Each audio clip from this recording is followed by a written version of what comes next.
Les saludo a todos en el nombre de nuestro Señor Jesucristo. Este tema se va a dividir en tres partes.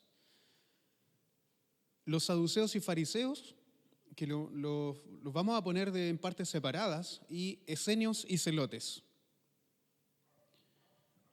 ¿Quién es Jesús? Enemigo de muchos, amado y adorado por otros muchos, en debates interminables y críticas aún infinitas. Muchos quieren defenderlo, otros quieren atacarlo. Los escupos siguen y los golpes y azotes a la imagen del Galileo no terminan aún.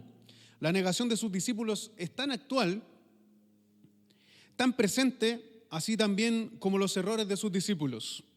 La voz del maestro de Galilea diciendo: Pedro, envaina tu espada, al que hierro mata, a hierro morirá. Unos terminan sus vidas en este mundo y los que entran seguirán en la misma discusión. Las sociedades con el tiempo quieren usarlo como precursor de sus ideologías y de sus pretensiones políticas en muchos de los casos. Cuando se aboga por un humanismo emancipado de la tutela eclesial, Jesús para algunos se convierte en un provocador de las religiones y de las instituciones religiosas. Pero cuando dice perdona a tu enemigo o pon la otra mejilla, silenciamos la misma imagen del hijo del carpintero. ¿Quién fue Jesús? Esta es una pregunta que nos convoca hoy y es necesario poder introducirnos al estudio de Cristo. Hoy lo que nos convoca son ciertas preguntas que se han realizado desde hace varios siglos con relación a Jesús. Él ha sido objeto de muchos estudios y muchas conclusiones distintas y estudiado desde que pisó esta tierra hasta nuestros días. Cada persona ha tomado de alguna forma una conclusión acerca de Cristo. La pregunta es si es que esa conclusión está correcta o no. Casi todos, admítanlo o no, abordamos los evangelios con ideas preconcebidas. Los cristianos lo leen a la luz de su fe y a la luz de sus testimonios. Los judíos con carga de viejas desconfianzas. Los agnósticos por sentirse escandalizados de la persona de Jesucristo. Y los especialistas profesionales del Nuevo Testamento, bueno, solamente con las anteojeras de su oficio. Pero un hombre culto debería poder sentarse y leer con su mente vacía de prejuicios los relatos de Mateo, Marcos, Lucas y Juan, como si fuera la primera vez que leyesen los evangelios. Esto escribe Geshe Vermes en el libro Jesús el Judío. Y tiene razón en cuanto a que nosotros descubramos las ideas preconcebidas que existen antes de abordar los evangelios. La búsqueda del Jesús histórico es un tema encendido tanto en el ámbito popular como en círculos académicos hoy en día. Es debate de universidades hoy en día. Y ha traído mucho la atención de revistas internacionales, libros documentales, investigaciones, etcétera, etcétera, etcétera. Y más aún, los medios han prestado atención desproporcionada a las declaraciones extravagantes de novelistas, como por ejemplo Dan Brown, que escribe el Código Da Vinci, o como algunos cineastas, uno de ellos que da una escena en donde Jesucristo tiene intimidad con María Magdalena. Algunos que otros académicos han sido poco certeros, llevados por sus emociones muchas veces, o por estas ideas preconcebidas que decía Geshe Vermes. Pero hay una institución que se llama el Seminario de Jesús, que es un grupo autodesignado de eruditos liberales que representa un porcentaje pequeño de los eruditos del Nuevo Testamento. Entonces, hoy lo que vamos a hacer, nos vamos a dedicar a responder ciertas cuestiones relacionadas con el plano cultural acerca del Jesús histórico y mostrar que la cantidad significativa de hechos acerca de la vida de Jesús en fuentes seculares fuera del Nuevo Testamento, que prueban que Jesús de la historia, el Jesús de la historia, es el mismo que el de la fe. Dios nos llama a buscarlo con nuestra mente, a reflexionar y a no dejar nuestra razón en la casa. No es necesario que para tener fe nos suicidemos de nuestra razón o eliminemos nuestra razón. De hecho, nuestro mismo maestro, en un diálogo con un escriba, él dice: amarás al Señor tu Dios con todo tu corazón, con toda tu alma y con toda tu mente. Ese es el primer y grande mandamiento. Con sus enseñanzas, él logra traspasar las barreras del tiempo. Llevamos 20 siglos después de que el maestro pisó esta tierra. Sus enseñanzas hoy tienen que ser comparadas con los grandes maestros, como Sócrates, como Platón, Aristóteles y muchos otros científicos. Los políticos los citan para poder de alguna forma hacerse partícipe de su vocación de servicio en esta tierra. Pero otros también se encargan de alguna forma de librarse de su imagen pacífica y controversial. Entonces necesitamos comprender el tiempo en el cual vivió Jesucristo y los grupos que componían la sociedad religiosa y política en la que vivió Él. Si comprendemos las diferencias de la forma de pensar de cada grupo, cómo se comportaban ellos, cómo pensaban, en qué es lo que creían, cuáles eran los hechos observados por historiadores y también por el Nuevo Testamento, vamos a podernos dar cuenta de qué tipo de personas eran y cómo se relacionaron con Jesucristo, para poder dar un inicio al estudio del Jesús histórico. Para esto vamos a estudiar entonces el trasfondo histórico y religioso del Nuevo Testamento. El historiador Flavio Josefo dice que los saduceos o sadoquitas eran aproximadamente unos 10.000 en Jerusalén. Ellos eran una minoría que dominaba todas las instituciones si consideramos que en su totalidad había unos 5 millones de judíos. Veamos bien. Por lo tanto, ellos eran muy pocos y tenían bastante poder. Eso es algo que vemos nosotros hoy en día, que unos pocos tengan mucho o unos pocos gobiernan a muchos a través de instituciones. ¿Se han dado cuenta? Consideremos que el número de judíos para el tiempo de Jesús era de 2,5 millones en Jerusalén, porque no todos los judíos se encontraban en su tierra. Y la otra mitad se encontraba fuera del país por la diáspora, a lugares donde el apóstol Pablo les va a predicar en el siglo I, luego de su conversión. Algunos dicen que los judíos salieron de su patria luego solamente de la destrucción del templo. Esto es falso. Esto se puede echar por tierra cuando nosotros vemos que en el año 70, en el año 71 aproximadamente, ya existían judíos en otros lugares. Así que bien, pero lo cierto es que Pablo en sus viajes misioneros va a las sinagogas judías, fuera de su tierra. Y entonces los judíos, por causas mayormente económicas, salen de su tierra para irse a otros lugares de Galilea, lugares como Siria, a lugares como Grecia, lugares como Oriente y a otras partes de Europa, Asia Menor, etcétera. Lugares donde ellos se establecieron, donde ellos tenían también participación en grupos económicos. Entonces, para que vivieran 2,5 millones de judíos fuera de su tierra, era porque cientos de años antes estaban saliendo para establecerse en otros lugares del mundo. De hecho, en la ciudad de Alejandría, en la actual Egipto, fundada por el conquistador Alejandro el Grande en el año 313 a.C., esta ciudad tenía una población de griegos que alcanzaba las 500.000 personas y la otra mitad eran de judíos. ¿Cómo es que se crea una ciudad sin egipcios? Y eso es por el deseo de Alejandro el Grande. Si es que te puedes devolver un poco más. Esto es porque Alejandro el Grande, lo que él quería hacer era influenciar las naciones a través de sus creencias y también a través de principalmente las conquistas. Y en ese tiempo, ¿qué es lo que hizo Alejandro el Grande? Tomaron a judíos y los llevaron a aquella tierra, los invitaron también a establecerse en aquella tierra y también pusieron a griegos. ¿Por qué es importante esto que nosotros estamos hablando con Jesucristo? ¿Y qué tiene que ver con los saduceos? Es importante mencionar la ciudad de Alejandría y al pueblo judío. Primero, punto 1, el idioma. Segundo, porque sus escritos sagrados que nosotros llamamos o denominamos el Antiguo Testamento fueron traducidos al griego en aquella época. Tercero, los saduceos. Vamos a hablar de lo que es el idioma del Antiguo Testamento. Como conocemos, el idioma del Antiguo Testamento era el hebreo y el arameo.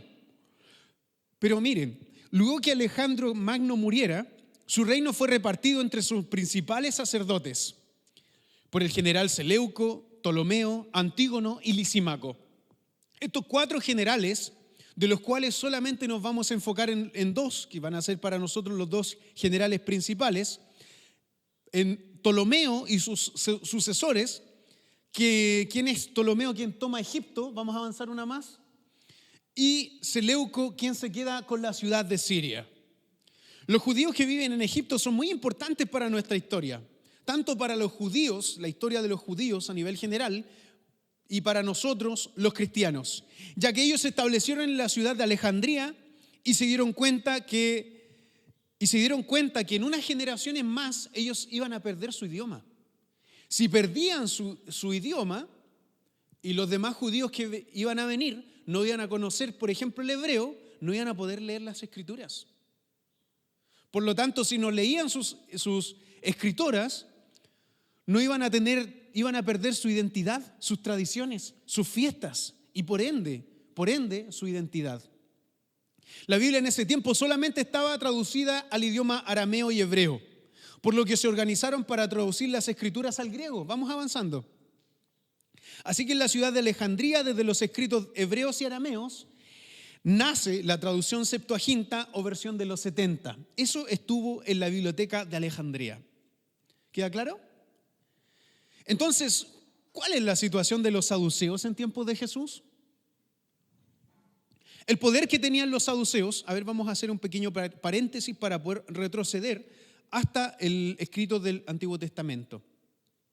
Si bien se ha dicho que el Antiguo Testamento cometió los judíos cometieron algunos errores por causa del idioma en la traducción Septuaginta, y que obviamente el Nuevo Testamento solamente está basado en esos escritos. Eso es falso, porque nosotros tenemos otras Biblias, por ejemplo, la Biblia Peshitta, que también ha sido sacada de los textos antiguos.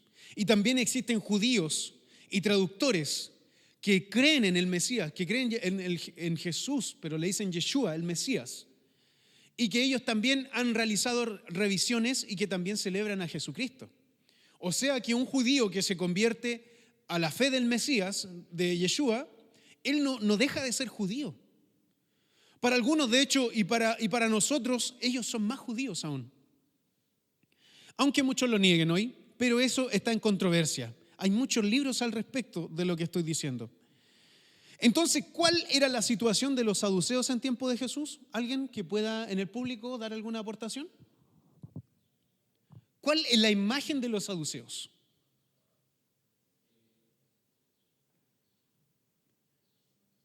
¿Eran un grupo religioso?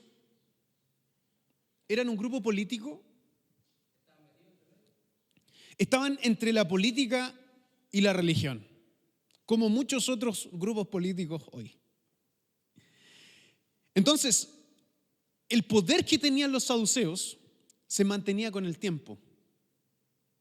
Eran aliados de los romanos. Es por esto que no los pudieron sacar. El pueblo no los pudo sacar. Los romanos los tenían a los saduceos ahí, firmes. Sus fuerzas eran sostenidas por el imperio más poderoso del mundo en aquella época. Los saduceos eran los que dominaban la institución del Sanedrín, que era un parlamento constituido por 3 grupos o estamentos de la sociedad judía que tuviesen algún tipo de poder. Por ejemplo, el poder social, el cual le pertenecía a los ancianos; el poder legal también estaba a cargo de los escribas; y el poder religioso, donde estaba y era representado el poder religioso en la imagen del sumo sacerdote. De los poderes político, económico y judicial, obviamente hasta donde se lo permitieran los romanos, porque Judea era un reino vasallo, si bien era independiente hasta cierto punto, hasta donde se lo permitieran los romanos. Entonces, ¿cuál era la situación de los saduceos? Eran que primero eran un grupo religioso, pero un grupo de poder, que administraba primero el Sanedrín, que obviamente se representaban a sí mismos. Los saduceos representaban a sus propios intereses y no al pueblo en su totalidad. Obviamente no era una institución democrática. El Sanedrín estaba compuesto en su mayoría por saduceos, y también en ese consejo que nosotros vemos en la imagen, unos pocos fariseos que representaban a la mayoría del pueblo fariseo. Entonces unos pocos tenían que representar a muchos, y otros muchos representaban a muy pocos. ¿Se entiende? El templo. donde los judíos de muchas partes del mundo venían a adorar a estos lugares, por lo que para todos los saduceos eran una especie de mal necesario. Primero porque eran los que dominaban en el Sanedrín y estaban a cargo del templo donde se iba a adorar y también donde se presentaban los sacrificios. ¿Cómo es que los saduceos se hicieron con el poder del templo y del Sanedrín? La imagen que nosotros vemos son vallados de animales destinados para el sacrificio. Eso estaba dentro del templo. ¿Ok? Vamos avanzando. Como había dicho anteriormente, de los generales que había mencionado, estos que se repartieron el reino de los griegos, Seleuco, Ptolomeo, Antígono y Lisímaco, hay dos que nos interesan. Ptolomeo, quien toma Egipto, y Seleuco, quien toma Siria. Los sucesores de Ptolomeo, el que había tomado Egipto, y Seleuco, quien había tomado Siria, se enfrentan en 5 batallas contra los sucesores de Seleuco, ganando finalmente los sucesores de Seleuco o el imperio seleucida que se pudo establecer después de estas guerras. En el año 175 comienza la insurrección de los macabeos. Vamos avanzando. Los macabeos se rebelaron contra los griegos que querían eliminar las prácticas religiosas. Los griegos, que querían eliminar las prácticas religiosas como la circuncisión, imponer el paganismo, imponer sus dioses a los judíos de aquella época. De tal manera que el rey seleucida Antíoco Epífanes sacrifica cerdos, según lo que narran algunos historiadores, en el templo que había sido construido y restaurado, primero construido por el rey Salomón. Y sacrifican cerdo, según lo que dicen algunos, el caldo del cerdo lo rocía en el lugar santísimo, profanando así la imagen del templo. Por lo tanto, en la ciudad de Modín, como los griegos no desistían de imponer tanto su idioma como sus prácticas y así también su religión, en la ciudad de Modín pusieron uno de sus dioses. Vamos avanzando. Entonces se levantó un sacerdote llamado Matatías de la familia de los Asmoneos. En la guerra durante 33 años, hasta el año 142 a.C., por lo cual desde el año 175 al 142 hubo una guerra en la que Judea se declara libre e independiente de los griegos. Esto no está en la Biblia, no está en nuestras Biblias, pero sí está en algunas escrituras. Por ejemplo, está en Primera de Macabeos, en la Biblia Dios habla hoy, o en la Biblia Nácar Colunga, en la Biblia católica donde aparecen los deuterocanónicos. Ahí están también y son bastante buenas, porque son registros históricos que no tienen controversia, o sea, han sido aceptados por la amplia gama de eruditos de las escrituras. Entonces eso está en 1 Macabeo 43:64. Si ustedes quieren pueden buscarlo luego de haber escuchado la primera parte del seminario, y también el pacto que aparece que hicieron con los romanos. Eso se encuentra en 1 Macabeos 8:1. Ahora bien, aquí en Chile se usa la palabra macabeo para decir que un hombre es mandoneado o gobernado por una mujer. ¿La han escuchado? Si bien para la cultura judía son hombres valientes, ¿cierto? Son hombres que, como Daniel, no quisieron arrodillarse delante de los dioses y quisieron librarse. Obviamente a filo de espada, no lo hicieron como Daniel. Pero hoy, ¿a qué personas se le llama macabeo? Aquellas personas que obviamente se les hace la caricatura de que son mandoneados por una mujer o gobernados. Esta caricatura es creada por Leoncio Rojas Cruzat, dibujante chileno, que él crea un personaje llamado Macabeo, que era harto débil, a diferencia de los sacerdotes Matatías y sus hijos llamados Macabeos. La palabra Macabeo proviene de la traducción a la palabra martillo. Macabeo traducido significa martillo. ¿Martillo para quién? Obviamente para los griegos. Los judíos con estas guerras recuperan su independencia que habían perdido por la conquista del rey Nabucodonosor en el año 586 a.C. Entonces se instituye una fiesta llamada la fiesta de Hanukkah o la fiesta de las luces. Si bien no todos los judíos en tiempos de Jesús celebraban la fiesta de Hanukkah, que es la fiesta de la rededicación del templo de Israel y la rebelión de los macabeos contra el imperio seleucida.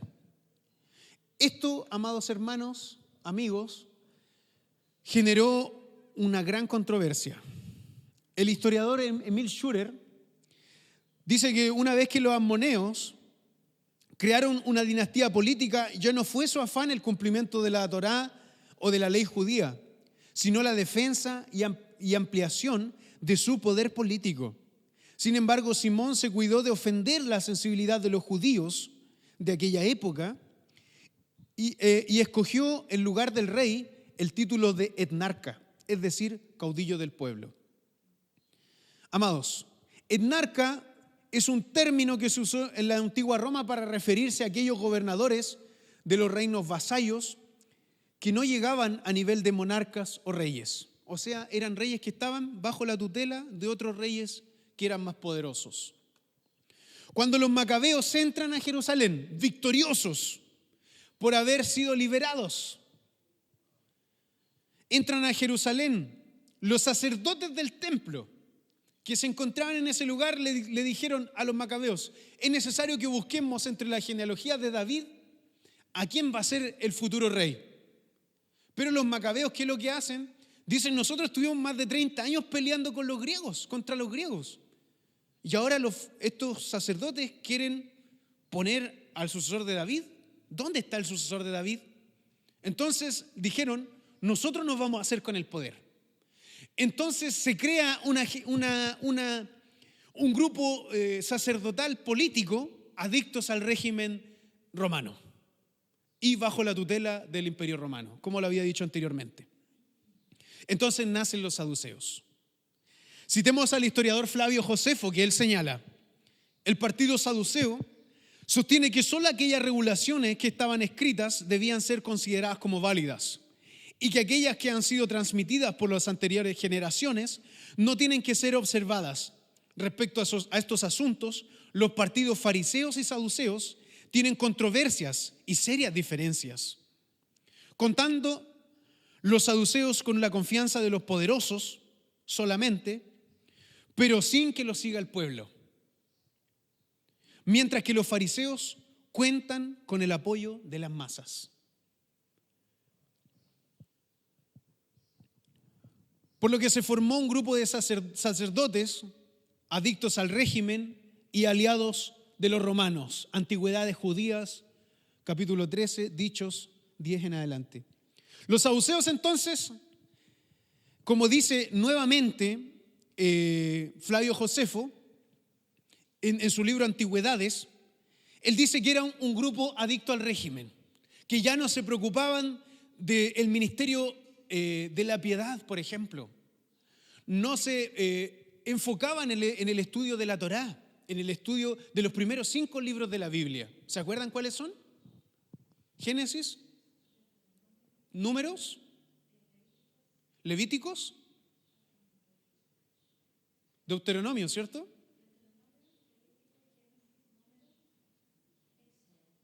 Éxodo, ¿cierto? Bien. Entonces, de esos 5 libros solamente los descendientes de los macabeos, obviamente de los ammoneos, los sacerdotes adictos al régimen aceptaban tan solamente el Pentateuco, no aceptaban a los profetas. Por lo tanto, toda la fe o todas las creencias de los saduceos se van a basar en los primeros 5 libros de la Biblia. Ellos van a hacerle preguntas bastante capciosas a Jesucristo. Otra referencia del libro La guerra a los judíos de Flavio Josefo, en los Dichos capítulo 2, dice y señala de esta forma: los saduceos, el segundo de los partidos, también rechazan el destino. Apartan de Dios no solamente la comisión, sino la misma visión del mal. Mantienen que el hombre cuenta con una voluntad libre para elegir entre el bien y el mal, y que depende de la voluntad del hombre si sigue lo uno o lo otro. En cuanto a la persistencia del alma después de la muerte, las penas del infierno y las recompensas, no creen en ninguna de estas cosas. Los saduceos son incluso entre sí mismos bastante ásperos en su comportamiento. y en su conducta con los iguales. Son tan distantes como en la que observan con los extraños. Entonces, ¿en qué creían los saduceos si estaban a cargo de la administración del templo? Se supone que para estar a cargo de una administración del templo se necesita ser una persona bastante espiritual. Se necesita ser una persona entregada, ¿cierto? Pero ellos solamente creían en la ley de Moisés como escritura canónica, o los primeros 5 libros de la Biblia, ¿se acuerdan? Rechazaban entonces, por lo tanto, el resto de la Tanaj y lo que nosotros conocemos como el Antiguo Testamento. Rechazaban las tradiciones humanas como vinculantes religiosamente y en especial las tradiciones de los fariseos. No creían en la inmortalidad del alma, ni en la resurrección, ni en el infierno. En otras palabras, la única vida de la que disponía el ser humano era el presente. Es como decir, en resumen, después de esta vida no hay otra. Entonces, para una persona que tiene esa postura de que después de esta vida no hay otra, obviamente se van a hacer con el poder político y económico. Con esa teología, ¿para qué necesitamos más leyes, cierto? No creían en la inmortalidad del alma ni en el infierno. En otras palabras, la única vida que disponía era el ser humano, el presente del ser humano. Entonces sostenían que la existencia del libre albedrío y de la responsabilidad del hombre existía y dependía de lo que a él le aconteciera y de las decisiones que él tomaba. Pero obviamente hay designios de Dios, ¿cierto? Existe la responsabilidad humana, nuestras decisiones, pero también existen los designios de Dios. ¿Ustedes se han dado cuenta que cuando tomamos malas decisiones cosechamos nuestras malas decisiones? Entendiendo qué es lo que creían los saduceos, nos preguntamos, ¿dónde quedaron los sacerdotes que estaban antes de los saduceos, los que querían que se restableciera el reinado de los descendientes de David? ¿Alguien sabe? Amados, vamos avanzando, amigos. Entonces podemos tomar y preguntarnos, atrás por favor, una más. ¿Dónde quedaron los sacerdotes que estaban antes de los saduceos? Los que querían que se restableciera el reinado de los descendientes de David. ¿Dónde están? ¿Los mataron? ¿Lo hicieron desaparecer? Algunos los mataron, ¿cierto? Pero otros se van al desierto de Qumran. ¿Quiénes están en Qumran? Nicolás, en Qumran, ¿quiénes están? Los esenios. Nacen los esenios. Ellos no celebraban la fiesta de Hanukkah porque señalaban que era una fiesta ilegal y que no estaba ordenada por la Tanaj. Y aparte que los saduceos los echaron, por lo tanto no iban a celebrar una fiesta donde ellos habían sido excluidos de Jerusalén. De Jerusalén y del templo. Entonces se van como un grupo ascético, como un grupo que busca la purificación espiritual. Se apartan viviendo en alrededor de 22 comunidades, luego lo vamos a ver. Entonces ellos percibieron que había tanta corrupción los esenios que rechazan el culto de los saduceos del templo y van a venir a comunidades estrictas de grupos que se autosustentaban, que cosechaban, por ejemplo, su propio alimento. Para algunos eran como los hippies de la época, para algunos. Pero eran personas bastante decididas que buscaban la purificación ritual y espiritual. Vivían en comunidades rigurosas de pureza y separación de la tradición israelita. Eran una familia de pureza sacerdotal que tendía a encerrarse sobre sí misma. Por lo tanto, tenía que iniciarse. Pero no era fácil ser un esenio, luego lo vamos a ver. En algunas de las comunidades se permitía casarse y en otras solamente guardaban celibato. Había distintos tipos de esenios. Ellos van a formar 22 comunidades aproximadamente. Pero algunos dicen, ¿los esenios solamente vivían en Qumran? ¿Qué saben al respecto? ¿Solamente los esenios vivían en Qumran? No. Habían 22 comunidades de las cuales se señalan que una de esas comunidades tenían números hasta de 4.000 personas, según Flavio Josefo. O sea, eran hartos igual, eran bastantes. Como había expuesto anteriormente, se aíslan para escapar de la política nefasta de los saduceos, que era la de dominar y conquistar. Guarde eso en su mente porque luego vamos a hablar de los esenios.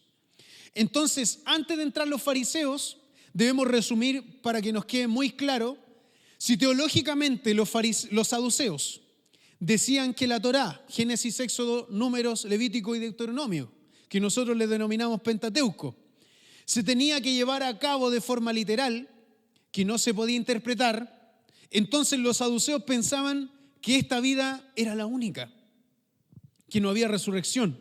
Tenían que aprovechar esta vida después, porque después de esta no iba a haber otra. Por eso ellos de esa manera se convierten en la élite económica. ¿Lo podemos llevar a la actualidad? ¿Algún ejemplo de una persona saducea? Una persona saducea antes de los fariseos. Un grupo político religioso. ¿Qué más? La democracia cristiana chilena. Puede ser, ¿cierto? Yo creo que ellos son saduceos. Pero ellos tienen a Dios como un analgésico. Que sí creen.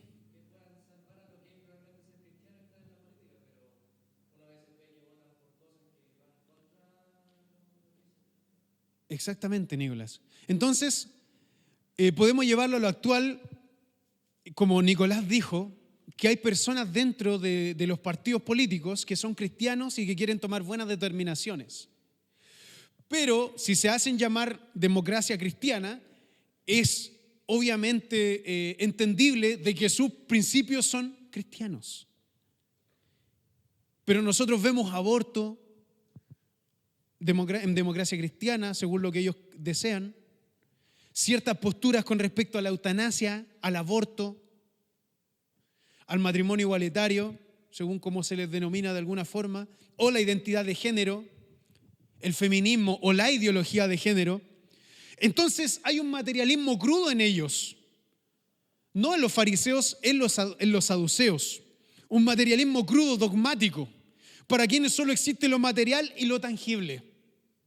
Y un materialismo agazapado en tantos creyentes quienes en la práctica ponen el dinero por encima de Dios.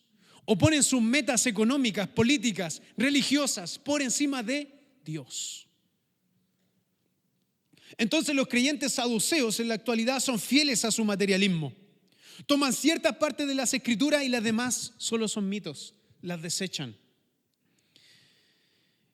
Y dicen muchos que hay que realizarle una desmitologización a la Biblia, tanto en el Antiguo como en el Nuevo Testamento. ¿Qué es lo que es la desmitologización? Quitar que la Biblia o el Nuevo Testamento, así también como el Antiguo Testamento, está lleno de mitos.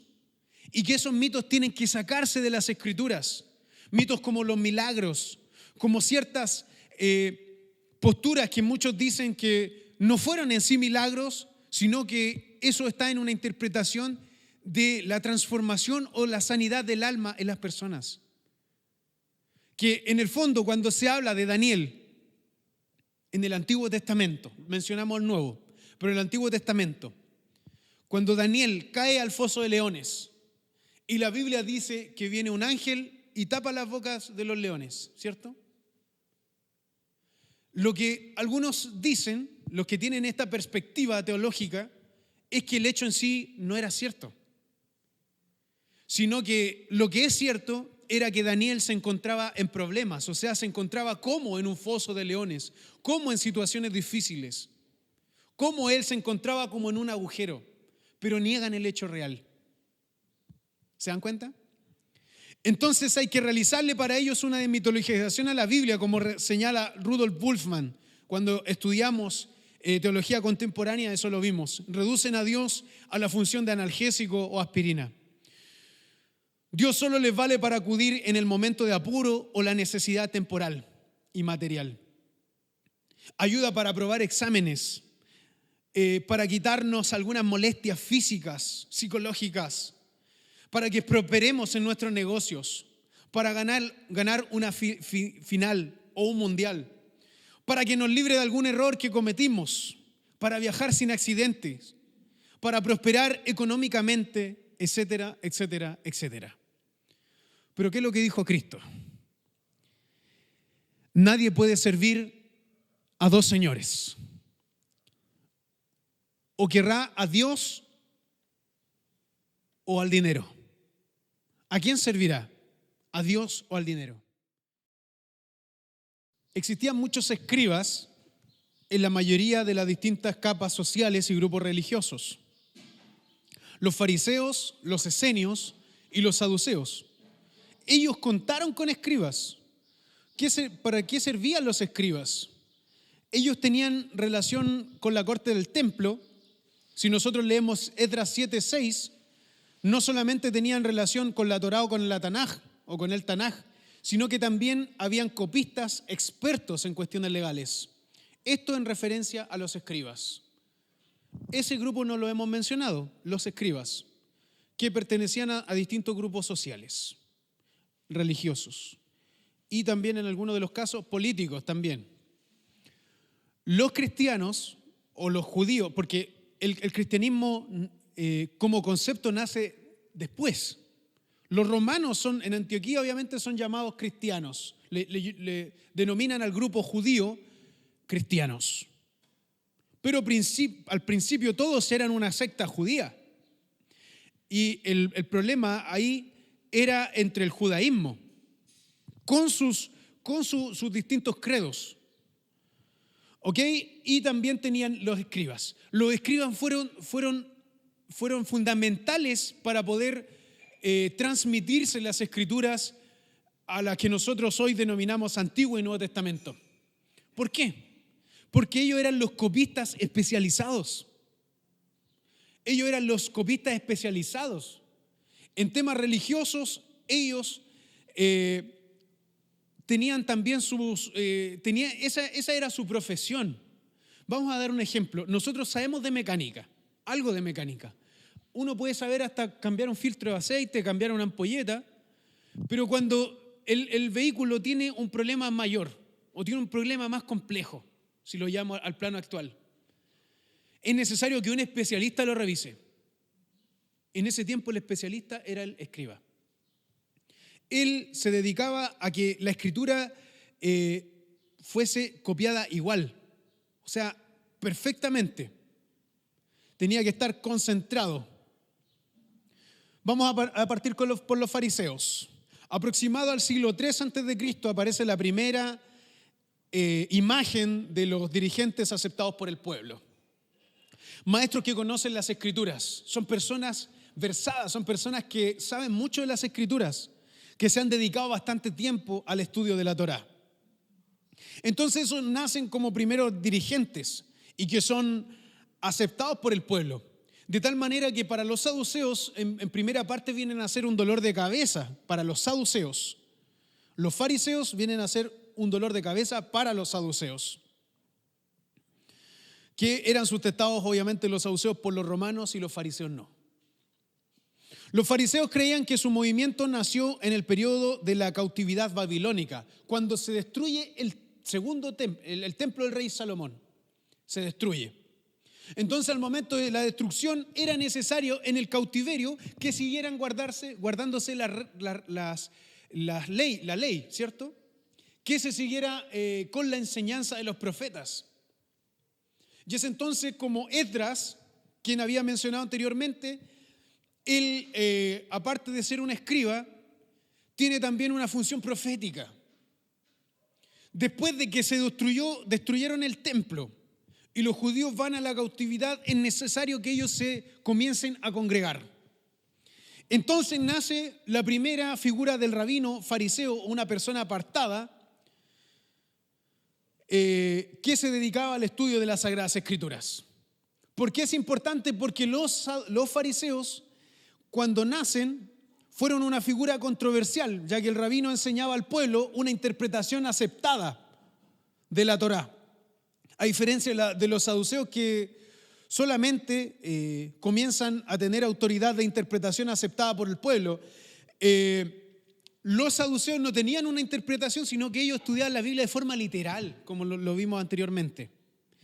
Pero los fariseos tenían una interpretación a todas las enseñanzas de la Torá y también de los mismos, de la misma enseñanza. Vamos a ver un ejemplo claro. En el arrepentimiento o teshuvá, si una persona cometía pecados, los saduceos por un lado creían que solamente la persona tenía que tomar al animal, tomar al cabrito y sacrificarlo. O sea, pecaste, trae un cabrito y sacrifícalo. Poniendo como principal objetivo, obviamente, que los saduceos se comían la carne del cabrito. O sea, ellos se quedaban con el cabrito, pero lo presentaban como sacrificio para aquellas personas que habían cometido pecado. ¿Qué es lo que hacían los fariseos en este caso? Enseñaban otra cosa, no tan distinta, pero sí. Decían mejor arrepiéntete y pide perdón a tu prójimo y después lleva al cabrito. Esta interpretación para los saduceos era una cosa totalmente controversial porque se estaban levantando en contra del templo. Entonces habían escuelas de fariseos que pensaban distintas la una de la otra. Dos escuelas principales que ya vamos a mencionar. Cuando nosotros vemos la corrupción de algunos sacerdotes, podemos ver en 1 Samuel capítulo 2, verso 12, donde los hijos de Elí eran los que se quedaban obviamente con las ofrendas, pero engañaban al pueblo, o sea, eran corruptos. Y también los saduceos en la actualidad eran corruptos. Entonces habían bastantes controversias. Sostenían entonces los fariseos que los holocaustos diarios debían ser ofrecidos por el sumo sacerdote a su propio coste, mientras que los fariseos sostenían que debían ser provistos como un sacrificio nacional a costa del tesoro del templo al que se pagaban impuestos. Entonces, esto es importante porque había debates intelectuales, entre ellos por la jurisprudencia de la Torá, de la halajá de la Torá. Entonces, hay dos escuelas principales entre los fariseos, la de Shammai y la de Hillel. ¿Quiénes son estos dos? Son dos principales estudiosos de las Sagradas Escrituras que nacen antes del tiempo de Cristo y sus escuelas perduran después de Cristo. La escuela de Hillel, por ejemplo. A los que han leído el Nuevo Testamento se pueden apreciar varias veces donde Jesús sostiene debates con los fariseos que le hacen preguntas sobre lo que piensa Jesús al respecto del matrimonio, la resurrección, el sábado, normas de limpieza, normas de alimentación, etc. Cuando Jesús le dice, entre una de esas preguntas que le hacen, lo que contamina al hombre no es lo que entra. No se refiere a comer con las manos limpias. ¿Se acuerdan de esa parte? Que tenían que lavar sus manos antes de comer, porque pensaban ellos que también se iban a contaminar, que tenían razón, alguna enfermedad podían tomar. Pero, ¿qué les dice Jesucristo a través de su interpretación a aquellos que eran más rigurosos de la escuela de Shammai, que era una escuela más rigurosa? Luego la vamos a explicar. Decían que lo que era más importante era lo que salía de la boca del hombre. Eso es la palabra de Jesús y la influencia también de Hillel en la doctrina de nuestro Señor Jesucristo. He leído al respecto de lo que piensan algunos y en la mayoría he visto hoy asombro. Cuando yo recién empecé a estudiar esto, vi asombro en muchos judíos que no creen en Jesucristo como Mesías. Pero sí se sorprenden hasta el día de hoy por la enseñanza de Jesús, por la interpretación de Jesús. Ven cómo Él se adelanta a darle respuesta, como que Él ya supiera lo que iba a decir. Por lo tanto, el personaje de Jesús viene a ser controversial hasta el día de hoy para ellos. Y hay muchos debates también entre ellos que algunos lo denominan como una persona que hizo se descarrió a Israel, y otros que dicen que fue un gran maestro o una persona sabia de su época. Entonces, es importante poder señalar que aquellos se sorprenden por la sabiduría con la cual Él responde de sí mismo. La percepción de Jesús, su percepción, los milagros, las sanidades, las parábolas o el sermón del monte. cuando se adelanta para responder a sus objeciones, tanto así hoy en países de habla hispana, hay una palabra para definir cuando una persona quiere hacerte que tú te equivoques o meterte en una pregunta capciosa. La palabra es trampa saducea. O sea, cuando uno dice, me tendió una trampa saducea, es que aquella persona, de forma malintencionada, te hizo una pregunta capciosa, quizá en público, para que tú te equivoques. O sea, se dan cuenta que hasta en nuestra cultura vemos el impacto también del Nuevo Testamento en nuestra cultura. Valga la redundancia. Vamos a partir entonces con la casa de Shammai, años 50 antes de Cristo al 30 después de Cristo. ¿Qué querían los discípulos de Shammai o la escuela de Shammai? Quería preservar la identidad judía frente a la aplicación de la Torá a la vida diaria, o lo que nosotros denominamos, o lo que dominan los judíos, la alajá de la Torá. Para Shammai las reglas tenían que aplicarse estrictamente, sea como sea. Un ejemplo de ellos es cuando los fariseos le preguntan a Jesucristo acerca del sábado. Entonces ellos eran los ortodoxos. Por ejemplo, si una persona estaba gravemente enferma en sábado, no podían llevarla al médico porque había que descansar totalmente en sábado. Así que la persona moría. Y bueno, ¿qué se decía? Si esa persona está enferma y es sábado, hay que descansar el sábado, no se puede hacer nada, así que vamos a, sea lo que Dios quiera, ¿cierto? Entonces los fariseos de Shammai decían entonces, nosotros con un médico, ¿podríamos cambiar la voluntad de Dios? ¿Se da cuenta de lo que creían? O sea, se respetaba el Shabbat, se respetaba el sábado, pase lo que pase, o como se dice, a rajatabla. Una anécdota famosa entre estas dos escuelas cuenta que un gentil se le acercó y solicitó convertirse al judaísmo, siempre y cuando se le pudiese explicar los principios fundamentales mientras él se mantuviese parado en un solo pie. Aquí lo que se está refiriendo a recibir una explicación corta y concisa. Mientras que Shammai, ¿qué es lo que hace? Lo rechaza violentamente diciéndole que se fuera de ahí. Hillel optó por resumir la Torá entera en la frase que nosotros la vemos en nuestro Señor Jesucristo: no hagas a tu prójimo lo que no deseas que te hagan a ti. El resto son solo comentarios, ve y estúdialos. Shabbat 31a. En hebreo moderno se utiliza la expresión sobre un pie, obviamente para referirse a la explicación corta y concisa, que fue la pregunta que le hizo el gentil. La casa de Hillel. Hillel, a diferencia de los rebeldes que vamos a mencionar más adelante, los celotes, él decía que tenía muy poca importancia quien gobernara en Judea. Lo más importante es que las personas vivan la vida siendo honestas y que cuidaran su comportamiento, que trataran a su prójimo con piedad y compasión. Hillel, entre paréntesis, resume su enseñanza en 3 frases principales. Si yo no me ocupo de mí mismo, ¿quién lo hará? Si solo me ocupo de mí mismo, ¿quién soy? Si ahora no es buen momento, ¿cuándo lo será? ¿Se dan cuenta que igual hay sabiduría en lo que él dice? Hillel decía que no era necesario ser sacerdote para comunicarse con Dios. En aquel tiempo se pensaba que solo los sacerdotes podrían tener más instrucción y más comunión con Dios por el hecho de nacer entre los sacerdotes o nacer entre los libros, como se dice como concepto ahora: este cabro nació entre los libros. O sea, se refiere a una persona que es muy estudiosa, pero que de pequeño fue formado. Hillel dijo lo contrario, dice que no era necesario, y esto no fue bien visto por los seguidores más rigurosos, que eran los fariseos de la casa de Shammai.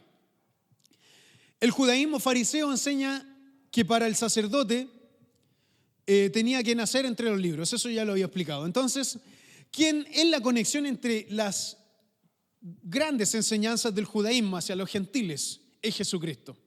¿Quién es el que da a conocer al Dios de Israel a través de su vida, su experiencia personal y sus discípulos? Es Jesucristo.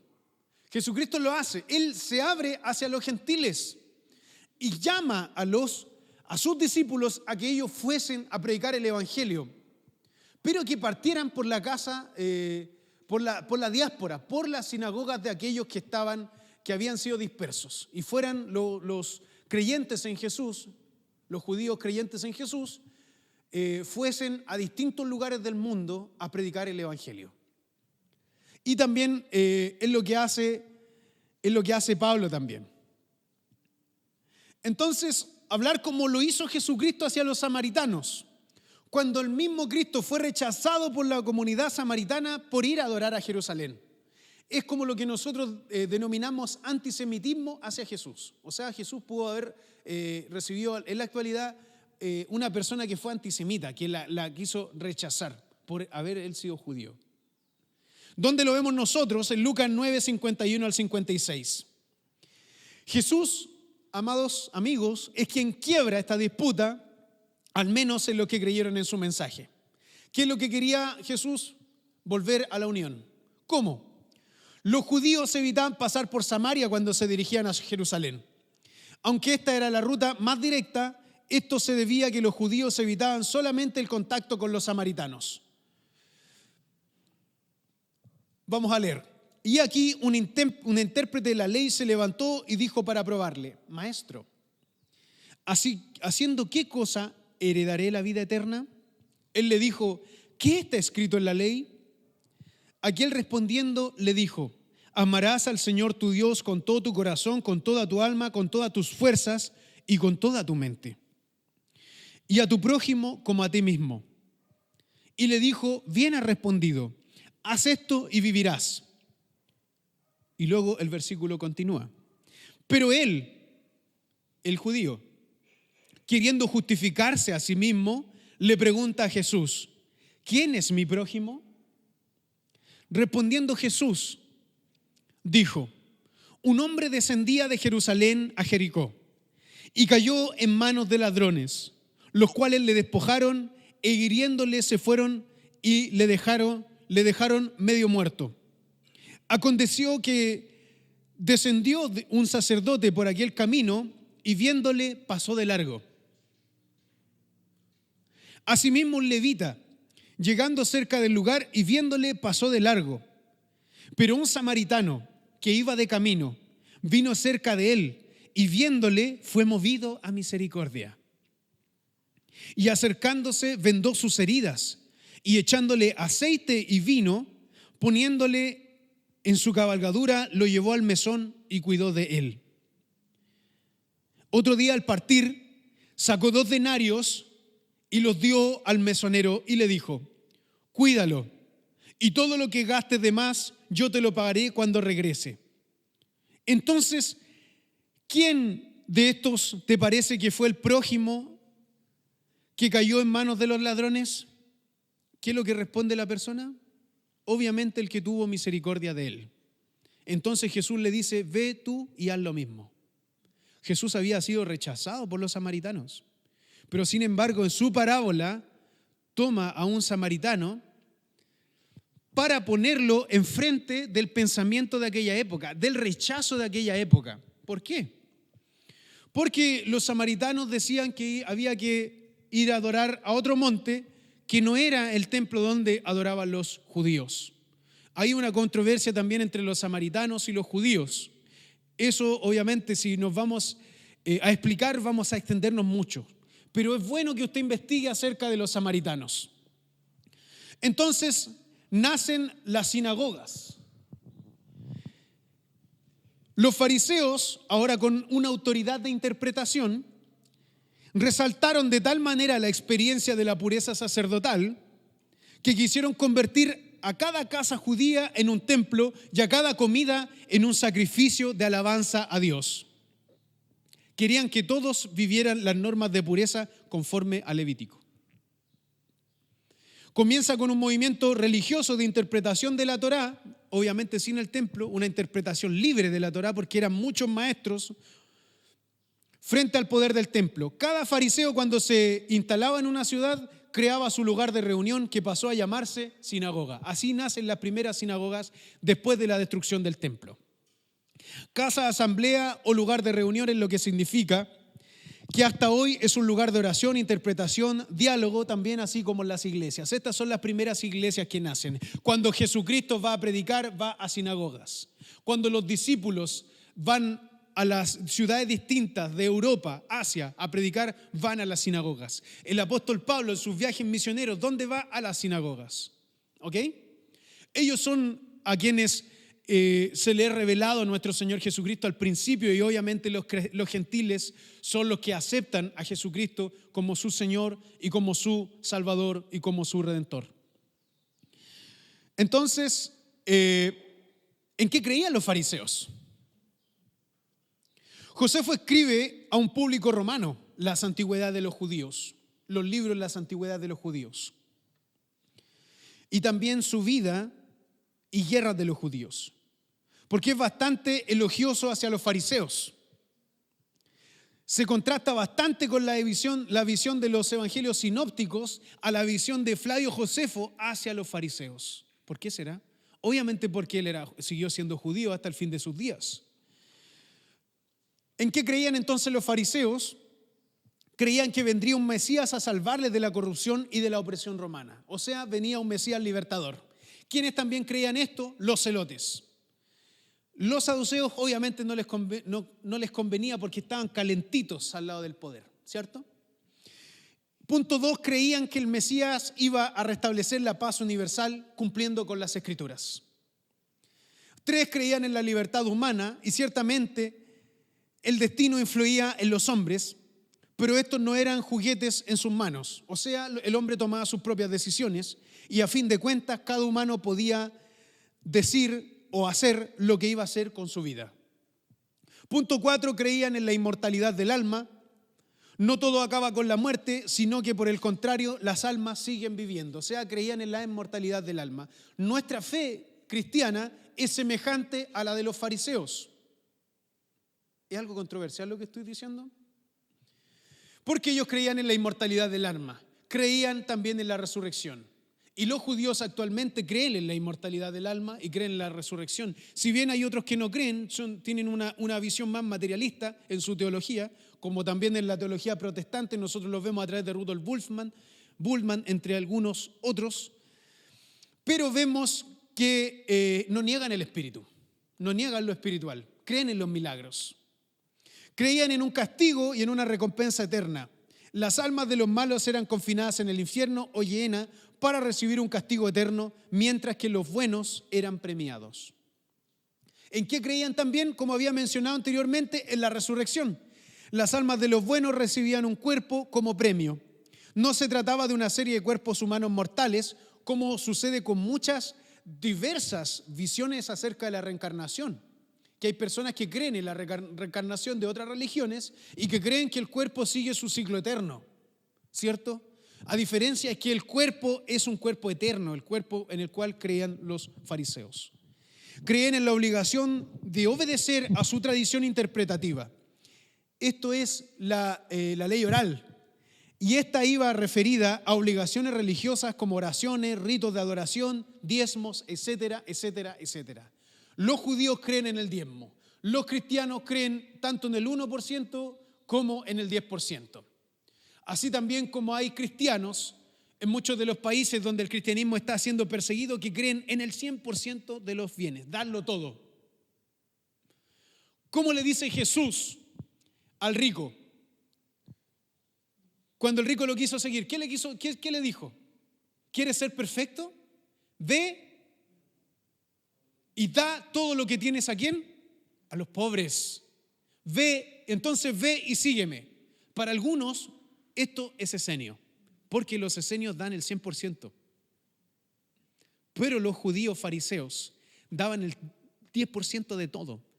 Comino, todo, el 10%. ¿Ok? Entonces ellos estaban dispuestos seguramente no tan solamente a esto, sino a obtener influencia política de la vida en Israel. También anhelaban el poder en Israel, pero obviamente les era limitado hasta cierto punto. Quizá contaron con ya cierto peso ante Herodes, pero después del reinado de este periodo, del periodo de Herodes, ellos perdieron la influencia.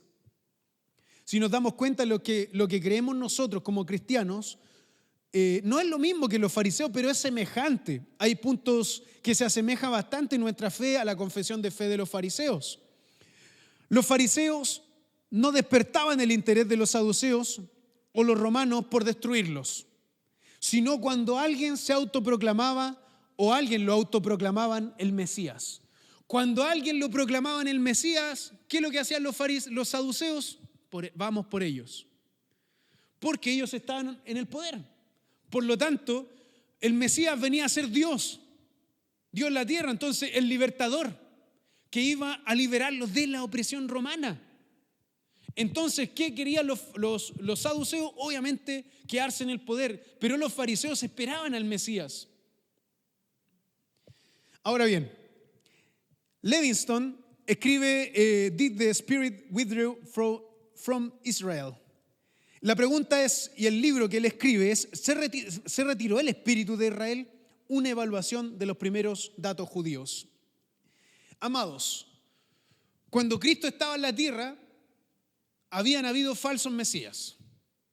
Cuando Cristo vivió en la tierra, habían también al lado de él falsos mesías, que fueron proclamados quizás en otros lugares o en algunos años anteriores a él.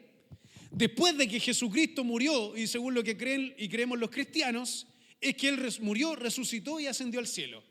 Y ahí siguieron los falsos mesías y falsos profetas dentro de Jerusalén. Por lo tanto, no fue que Jesús llegó y solamente se le atacaron todos a Él, no. Sino que ya había una historia de falsos mesías antes de que Él llegara. Judas de Séforis, del año 4 antes de Cristo. Simón de Perea, del año 4 antes de Cristo. Astrongues, pastor de Judea, del año 4 al 2 antes de Cristo. Manem, nieto de Judas de Séforis, y así sucesivamente. Y Simón Bar Kokhba, del año 131 al 135 después de Cristo. ¿Quién es Simón Bar Kokhba? Este Simón Bar Kokhba era un Mesías proclamado en aquel tiempo. Y aquí lo que nosotros vemos es un ciclo del tiempo de la revuelta de Simón Bar Kokhba, que él se había levantado contra los romanos. Vemos por un lado que está la imagen del templo de Jerusalén y vemos la estrella y vemos la escritura alrededor. Simón Bar Kokhba. Entonces, ¿qué es lo que señala esta moneda? Al otro lado hay un lulav y un etrog. Ese es un lulav y eso que está ahí es un etrog. El etrog es una fruta cítrica. A través de esa fruta cítrica se desarrollaron otras frutas. Es como el papá de los limones, por así decir, en algún aspecto. Yo no soy un experto en esto, pero según lo que he investigado es una fruta primigenia, de la cual luego de funciones genéticas de la misma naturaleza, va mezclándose, dando origen a otras frutas, a otros cítricos. Por lo tanto, para los judíos hasta el día de hoy es bastante importante. Es simbología judía. El lulav es una de las 4 especies utilizadas durante la fiesta judía de la Sukkah. El etrog se usa ampliamente en la cocina asiática y también en medicinas tradicionales, perfumes y para rituales y ofrendas religiosas. La historia es bien interesante porque posee la calidad de ser una fruta original, como había dicho. A partir de esa fruta se desarrollaron otras frutas cítricas a través de la hibridación. Para que el etrog sea alto, ahora a la comida kosher, los judíos que comen kosher, ¿cierto? Que son alimentos puros, ¿cierto? Esa fruta tiene que ser estudiada por un rabino, tiene que ser producida por un rabino, ¿ok? Porque tiene que ser una fruta pura, no tiene que estar mezclada. Y esa fruta es kosher. Hay carne kosher, hay queso kosher, etcétera, etcétera, etcétera.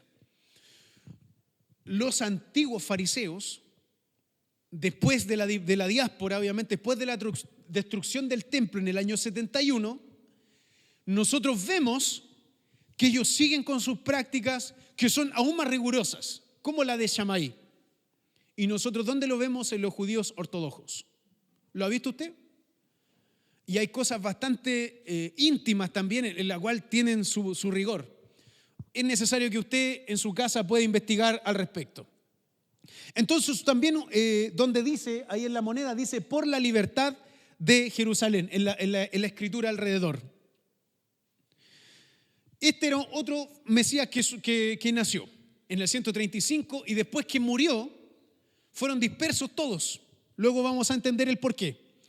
Pero él dejó, y él persiguió cristianos también.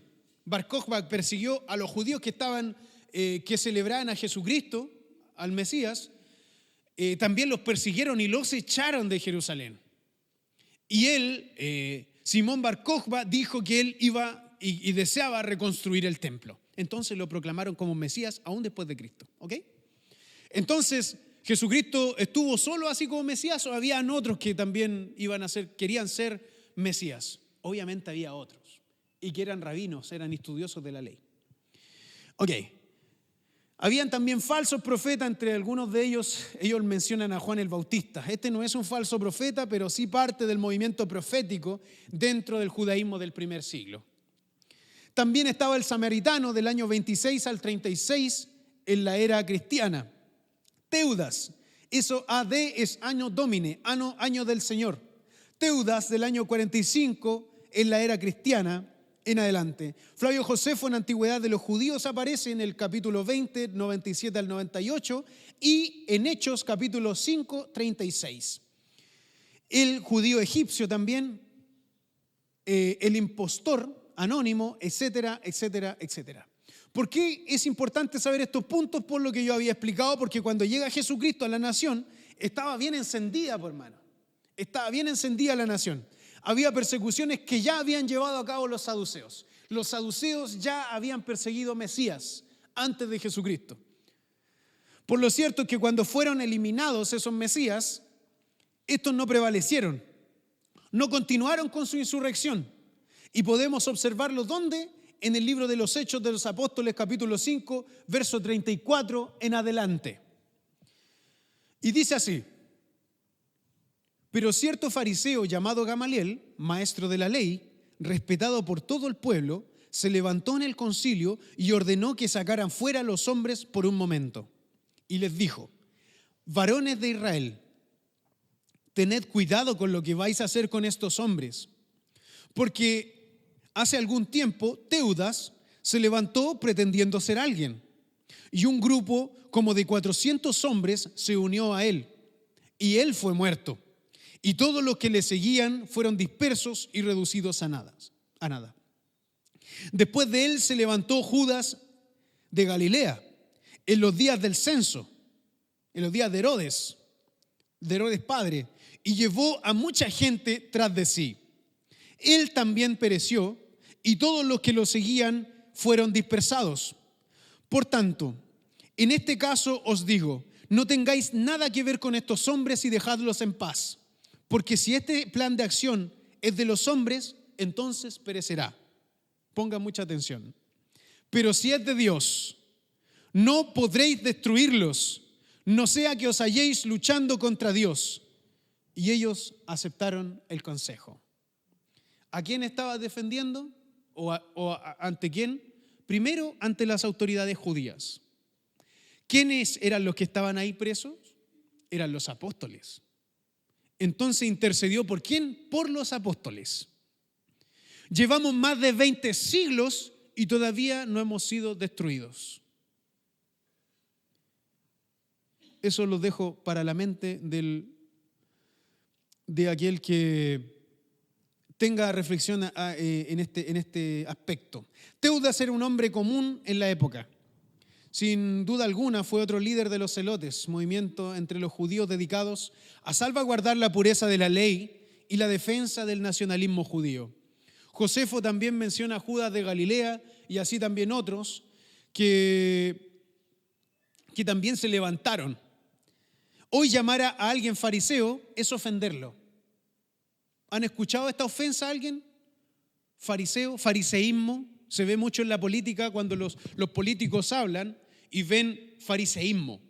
O sea, dice que hacen pero que no hacen o que están actuando de forma hipócrita. Entonces, la palabra fariseo a la actualidad, por la influencia del Nuevo Testamento y de la interpretación del Nuevo Testamento, hoy aquellas personas que son los rabinos actuales se les denomina de alguna forma como personas hipócritas. Hay que tener cuidado con esto, porque Cristo murió por todos nosotros. Y Cristo no fue muerto por los fariseos o por los saduceos o por los romanos. Fueron nuestros pecados los que hicieron dar muerte a nuestro Señor Jesucristo. Por lo tanto, de repente hay ciertas raíces de antisemitismo en algunos grupos cristianos. Cuidado, cuidado, porque Jesucristo era judío. Si bien su enseñanza se limitó en cierto punto, como dije al principio, al pueblo judío en idioma y en sus prácticas, pero luego de los años Él rompe la barrera del tiempo y del espacio para poder influenciar a miles de personas, ¿ok? Entonces, hoy llamar a alguien fariseo es ofenderlo, es sinónimo de decirle a alguien que es hipócrita.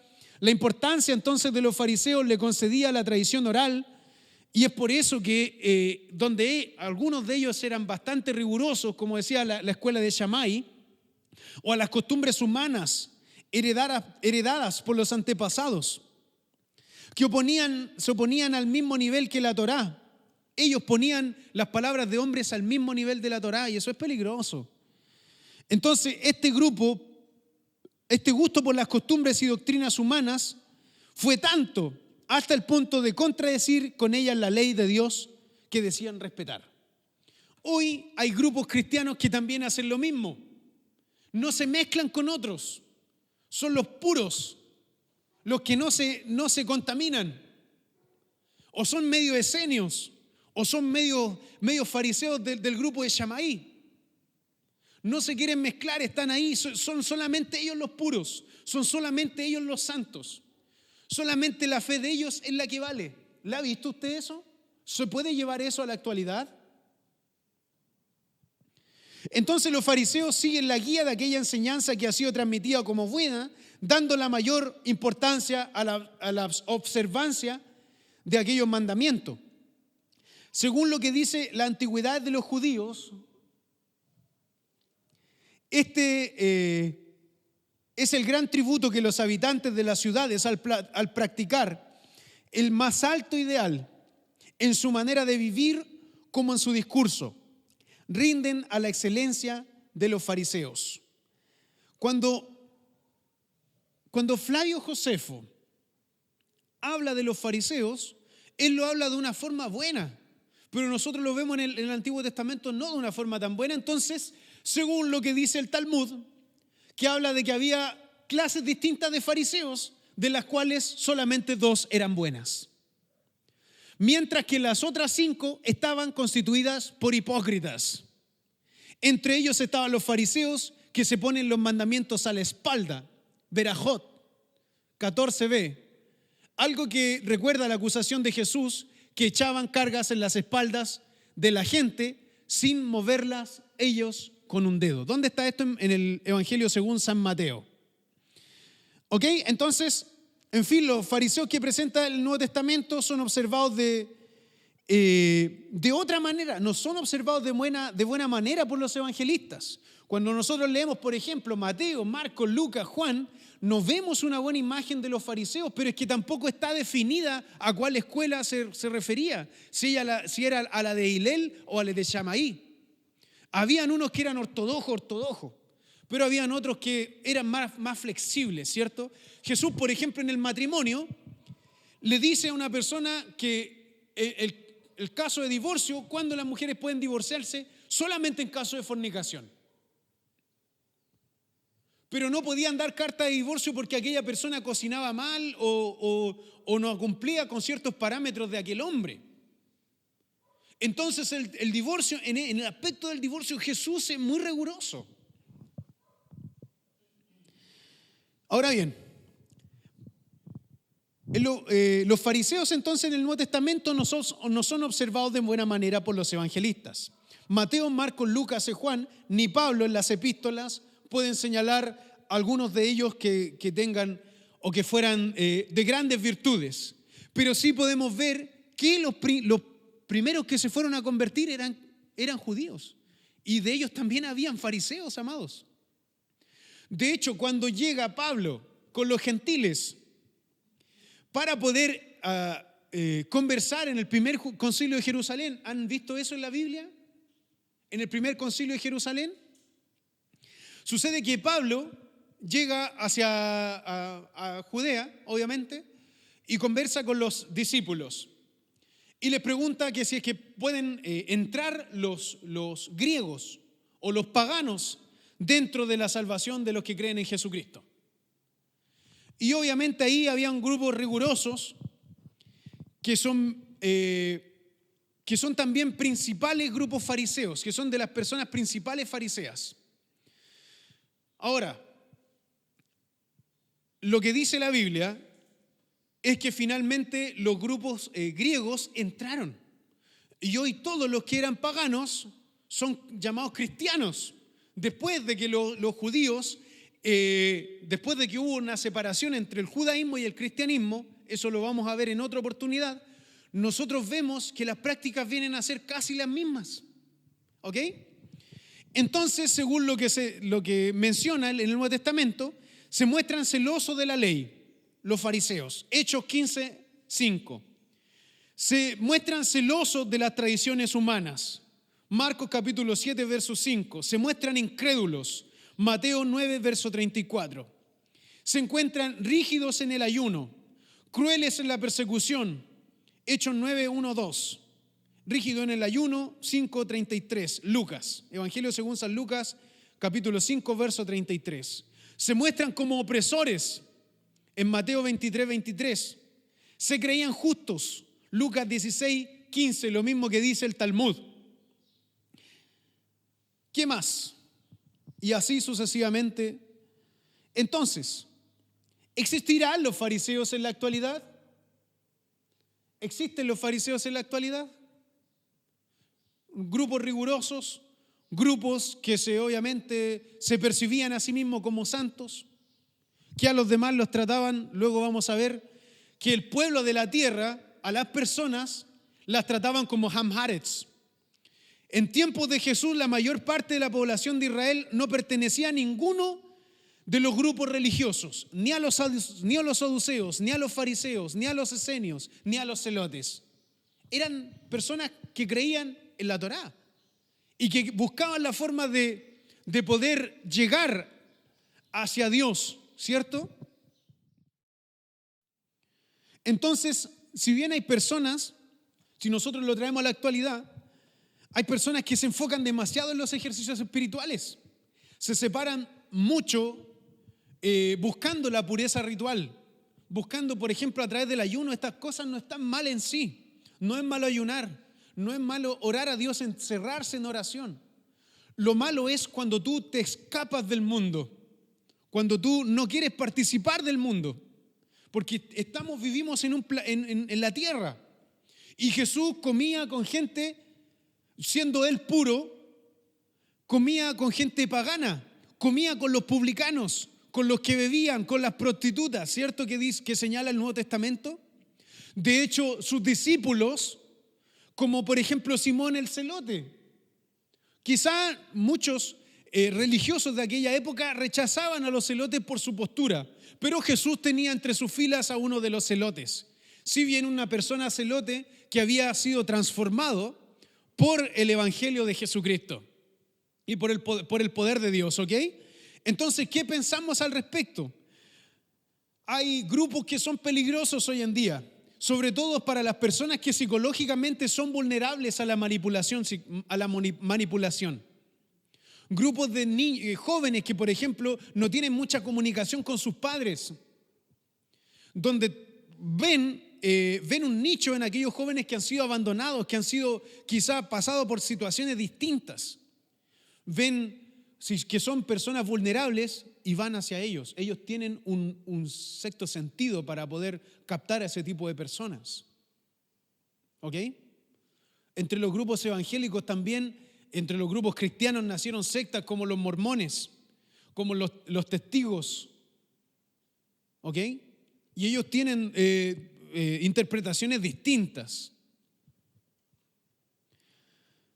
Ok, entonces vamos a pasar a los celotes. Estamos terminando.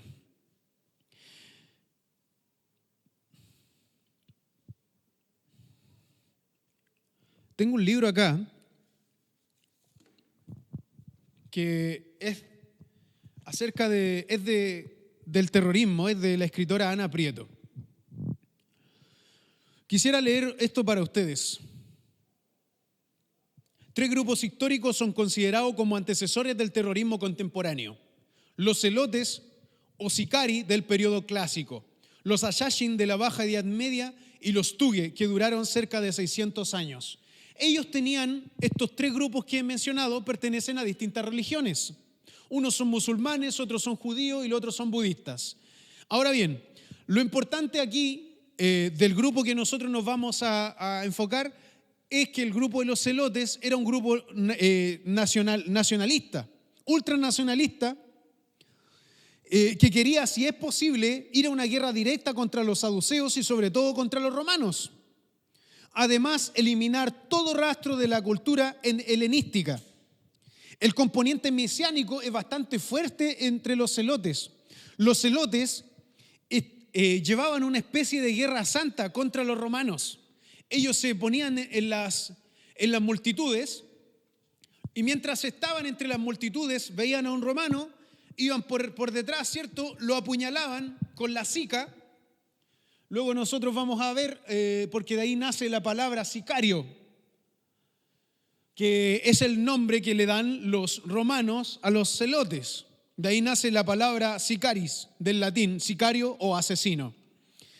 Entonces eran tanto así, su estrategia de ataque era bastante pensada por ellos. De manera que los celotes se mezclaban entre las multitudes después de haber apuñalado o haber dado muerte a alguna de sus víctimas, ya sea romano o ya sea también de estos mismos saduceos. Entonces también fueron una figura conocida por el derecho romano que reguló especialmente su condena penal. En el año 81 a.C., ellos, los romanos, regulan su condena penal por la particular crueldad con que se conducían estos asesinos mediante la Lex Cornelia de Sicaris et Beneficis, o la ley Cornelia sobre apuñaladores y envenenadores. Entre ellos estaban, ¿quién? Los sicarios o celotes. Mientras han pasado los años, más se cree que aquellas personas que estaban crucificadas al lado de Jesucristo eran celotes, así como Barrabás o el discípulo del Señor, Simón el cananita o Simón el celote. Es interesante señalar que Simón el celote, en este pequeño paréntesis, refiriéndonos al discípulo de Jesucristo entonces, en su predicación, él pasa por Mauritania luego de convertirse a la fe de Jesucristo, siendo el judío, va a predicar por Mauritania, África y finalmente llega hasta Islas Britannia. Según Doroteo, Nicéforo, entre otros que mencionan los hechos de Simón el celote. Él no perdió su celo por Dios. Y si bien la palabra celote en su traducción significa celoso, celoso de la ley, celoso de sus tradiciones, celoso de su cultura, celoso del judaísmo, ¿cierto? Pero que ejercían su celo hacia otros grupos principales que estaban en contra de ellos. Entonces él no perdió su celo por Dios.